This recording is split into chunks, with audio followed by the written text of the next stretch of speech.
नाही, मजाक करत नाही आहे मी या गोष्टीबद्दल. जर खरं सांगतोय, मला काल माझ्या मित्राचा फोन आला, जर तुम्ही इंग्लिश शिकले नाही तर तुमचं फ्युचर खरंच खूप धोक्यामध्ये आहे. सी, मी घाबरत नाही आहे, मी रियालिटी सांगतोय. मी का म्हणतोय, मी रियालिटी सांगून तुम्हाला शिकवतोय पण. सो डोंट वरी, या गोष्टी काळजी करून तुम्ही शिकसाल, सगळे इझिली शिकसाल. फक्त शिका, एफर्ट्स करा, माझं म्हणणं हे आहे.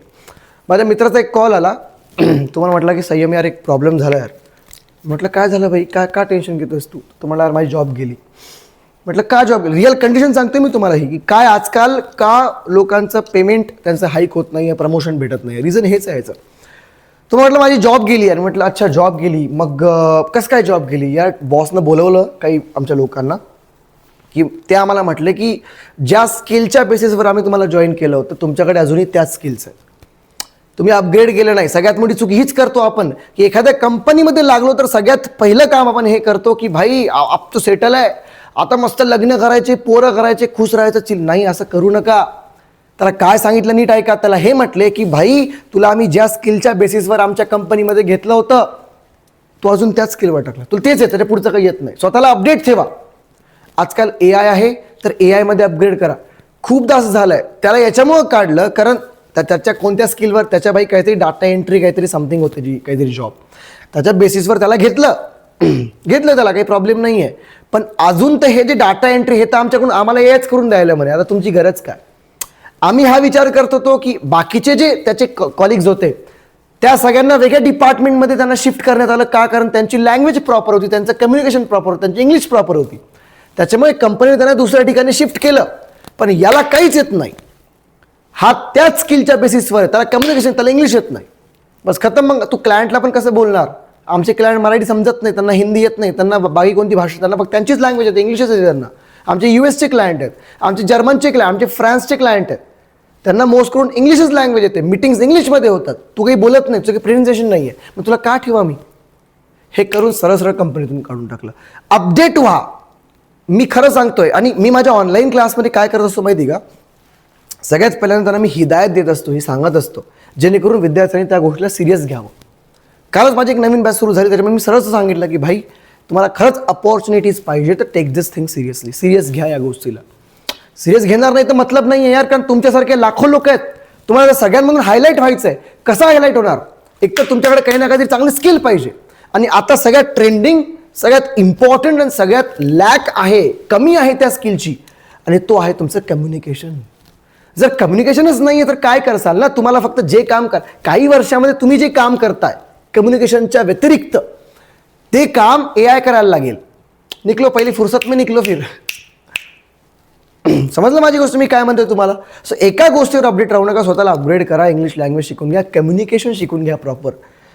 तुम्हाला माहिती आहे मी मास्टर्स केलं इंग्लिशमध्ये. तर त्यावेळेस when I join at start, सगळ्यात पहिले मी जॉईन केलं होतं, I did not have this communication skill. I literally did not have a communication skill. Then after I moved to abroad, मी abroadला move केलं, then I realized that man, this is the most important skill that you have to learn. Then I learned that skill. I used to give 5 to 6 hours every day to learn this skill. मी 5 ते 6 घंटे द्यायचो ही skill शिकायला रोज. ठीक आहे. माझ्यासोबत अजून एक चांगला स्टुडंट होता, एक न्यूझीलंडचा एक मुलगा होता, तो प्रॅक्टिस करायचा, ठीक आहे, माझ्यासोबत. So that's how. मग जेव्हा प्रॅक्टिस केली, जेव्हा मी चांगल्या प्रकारे एखादा गुरु पकडला, त्या गुरुनं मला शिकवलं, and then I am able to speak front of you thousands. मी हजारो विद्यार्थ्यांसमोर बोलू शकतो. आणि मग हा माझं इम्प्रेशन नाही का? 1000 पैकी मी सांगतो काहीच असतील 10 ते 15 विद्यार्थी त्यांच्यामध्ये डेअर आहे की त्या एवढ्या विद्यार्थ्यांमध्ये बोलतील. म्हणजे 1000 विद्यार्थ्यांपैकी फक्त 10 ते 15 लोकांकडे स्किल आहे, आणि ही स्किल कंपनीला पाहिजे असते. कंपनीमध्ये लाखो लोक आहेत, पण त्यांच्यापैकी खूप कमी लोकांकडे स्किल आहे. जर तुमच्याकडे ती स्किल असेल, जर ते तुमच्या इंटरव्ह्यूच्या थ्रू जर का त्यांना माहीत पडलं, तर मी बघतो कोण तुम्हाला जॉब देत नाही. माझे कित्येक विद्यार्थी, आत्ता एक मुलगी ओरॅकलमध्ये लागली आहे, तिने मला सांगितलं की सर माझं कम्युनिकेशन प्रॉपर होतं, आणि मी त्यांना माझी गोष्ट स्टोरी टेलिंगच्या माध्यमातून जी मी विद्यार्थ्यांना शिकवत असतो माझ्या ऑनलाईन क्लासमध्ये, ती चांगल्या प्रकारे मी इलॅबोरेट करू शकले. माझं सगळ्या गोष्टी, माझं एक्सपिरियन्स, माझं एज्युकेशन, माझ्या स्किल्स, माझ्या हॉबीज, माझं लॉंग टर्म गोल, माझं शॉर्ट टर्म गोल, माझं इंट्रोडक्शन, तेव्हा मी लागले. So you have to know की कशा प्रकारे इलॅबोरेट करायचं. आणि AI कम्युनिकेशनच्या सेक्टरमध्ये जास्त पुढे जाणार नाही आहे. AI बोलून कसं, लाईक जसं मी बोलतोय तुमच्यासोबत आता, AI कधी बोलणार नाही आहे, ट्रस्ट मी. एक दिल से कनेक्शन होता यार अपना. AI कधी नाही करणार, आणि करल पण तर त्याला वर्ष अजून 50 ते 10-25 वर्ष मी तर म्हणेल कुठंच नाही, जर माझ्यासारखा बोलणारा जर AI आणायचं समोर. आणि ते चायनामध्ये होईल. कसा बोलणार, रोबोट सारखा बोलल तो भाई, तुम्हाला काही मतलब आहे का? नाही. मी बोलतो तसं बोलू शकणार नाही. So communication is the key. Data entry, coding या गोष्टी AI सुद्धा करू शकेल. त्याच्यामुळे तर जॉब चालला आहे आजकाल लोकांचे ना. अँकर्सचे जॉब चालले आहेत. मी काय सांगू, हे IT सेक्टरमधले मोस्ट ऑफ खाली होत आहेत. त्यांच्याकडे स्किलच नाही. अचानक रात्री 2-3 वाजता मेसेज येऊन जातो की यू हॅव बीन रिमूव्ड, की तुला काढण्यात आलेलं आहे. पण चलो निघलो.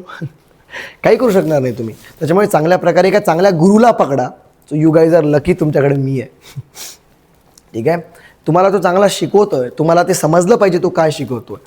ओके, त्याच्याकडे शिका. थोडा वेळ, पैसा इन्व्हेस्ट करा. कारण जोपर्यंत तुम्ही स्वतःचं काही इन्व्हेस्ट करणार नाही, स्वतःचं काही सॅक्रिफाईस करणार नाही, तोपर्यंत कोणती स्किल तुम्हाला येऊ शकणार नाही.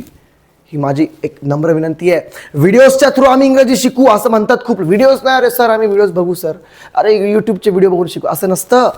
तुम्ही तुम्हाला पोहायचं आहे, ठीक आहे, तुम्हाला पोहायचं आहे, स्विमिंग पूलमध्ये पोहायचं आहे, तुम्हाला आता समुद्रामध्ये रेस आहे तुमची, ठीक आहे, कॉम्पिटिशन आहे. मला सांगा कोण कोण व्हिडिओ बघून शिकलं? तुम्ही व्हिडिओ बघसाल का की how to swim in the water? तुम्हाला दाखवाल तो की असं असं करा, अच्छा असं करायचं, अशा हा इकडं, असा हात इकडं, तसं नाही. शिकसाल का तुम्ही इंग्रजी? नाही. जोपर्यंत तुम्ही त्या ट्रेनरकडे, त्या कोचकडे जाणार नाही, जोपर्यंत तुम्ही पर्सनल प्रॅक्टिस करणार नाही, तुम्ही इंग्लिश स्विमिंग शिकणार नाही. Same like English. व्हिडिओ बघू बघू तुम्हाला फक्त डोक्यामध्ये ग्रामर शिकसाल, पण तुम्ही ग्रामर 8वी 9वी 10वी 11वी 12वी मध्ये पण शिकले नाही याच्या आधी, पण बोलताय का तुम्ही? नाही. तुम्हाला एक पर्सनल टच पाहिजे असतो. समजलं? तर त्याच्यामुळे जर तुमचा कोणता एक मित्र असेल, कुणालाही ऑनलाईन क्लासेस जॉईन करायचे असेल, तर आपल्या नेक्स्ट बॅच सुरू होणार आहे. लगेच सांगा त्यांना की आमचे ऑनलाईन क्लास सुरू होणार आहेत. चिल्लर फीज, आम्ही फीज बी जास्त घेत नसतो यार. का नसतो घेत? कारण माझ्याकडे आता माझ्या क्लासमध्ये IPS आहेत, माझ्या क्लासमध्ये IAS आहेत. 2 जण, 1-2 IAS होते माझ्या क्लासमध्ये, संध्याकाळच्या बॅचमध्ये जॉईन व्हायचे होते. 3-4 तर माझ्या आता करंटली 10 बॅच माझ्या लास्ट, त्याच्यामध्ये 3-4 तर IPS ऑफिसर्स होते. IAS नव्हते, IPS ऑफिसर्स होते. ठीक आहे ना. डॉक्टर्स आहेत, PhD करणारे डॉक्टर्स आहेत. ओके, IT सेक्टरमधले खूप लोक आहेत, गृहिणी आहेत, एक असे लोक आहेत जे दिव्यांग आहेत, एकाला हात नाही आहे, एकाचे डोळे नाही आहेत, पण तरी शिकतायत, ते डेडिकेशन आहे त्यांचं ते. सो आय वॉन्ट की जर बाकीचे मेहनत घेताय ना, तर घरी बसल्या बसल्या आम्हाला इंग्रजी येऊन जाईल असं करू नका. आम्ही व्हिडिओज, आम्ही मूव्हीजच्या थ्रू इंग्लिश शिकू असं नसतं कधीच. आणि त्याला वेळ लागेल, खूप वेळ लागेल त्याला, खूप 10-10 वर्ष लागतील लिटरली. मी माझ्या एक्सपिरियन्स सांगतोय, जर याच गतीने चाललं गेले. सो तुमच्याकडे एक प्रॉपर वे पाहिजे, ज्याच्या माध्यमातून तुम्ही इंग्लिश शिकसाल आणि तुम्ही ट्रेन होसाल. ठीक आहे? ओके. चलो, आपण आपलं लेक्चर सुरू करूया. आज आपण शिकणार आहे टू बी फॉर्म्स काय असतात.